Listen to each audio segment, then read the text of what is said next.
کہ یہ دنیا جس میں ہم لوگ آج زندگی گزار رہے ہیں، اگر اس پر غور کرو تو یہ غور خود آپ کو اس نتیجے تک پہنچائے گا کہ یہ دنیا ہماری منزل نہیں، یہ ایک سفر ہے۔ کیونکہ صدیوں سے یہ معاملہ ہوتا چلا آ رہا ہے کہ بچہ پیدا ہوتا ہے، بچپن سے گزرتا ہے، جوان ہو جاتا ہے، بوڑھا ہو جاتا ہے اور پھر آخر دنیا سے چلا جاتا ہے۔ بلکہ بہت سے ایسے ہیں جو بچپنی میں چلے جاتے ہیں، بہت سے ایسے ہیں جو جوانی میں چلے جاتے ہیں، بہت سے ایسے ہیں جو ادھیڑ عمر میں چلے جاتے ہیں، بڑھاپے کا بھی انتظار نہیں ہوتا۔ یعنی موت ہر حالت میں آنی ہے، یہ ایک ایسی حقیقت ہے جس کو دنیا کا کوئی بھی انسان جھٹلا نہیں سکتا، وہ چاہے دہریہ ہو، چاہے خدا کو بھی نہ مانتا ہو، مگر موت کو مانتا ہے کہ ایک دن موت آنی ہے، اور اس بات کو بھی مانتا ہے کہ موت کا کوئی وقت پہلے سے بتایا نہیں جا سکتا۔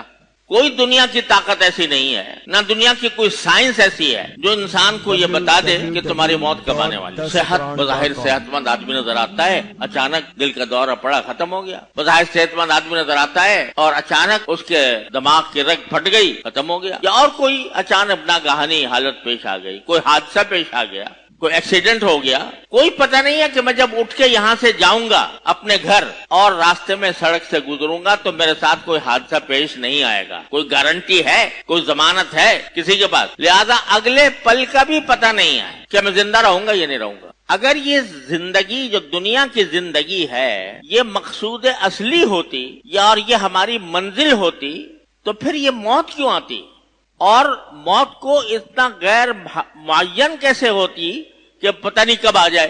تو یقیناً اس سے معلوم ہوتا ہے کہ یہ دنیا ہماری منزل نہیں ہے۔ ایسا نہیں ہے کہ معاملہ بس اسی دنیا کے اوپر ختم ہو جائے، بلکہ مرنے کے بعد ایک اور زندگی آنے والی ہے جو دنیا کے حالات سے مختلف ہوگی، جو عارضی نہیں ہوگی، ابدی ہوگی، دائمی ہوگی، ہمیشہ کے لیے ہوگی۔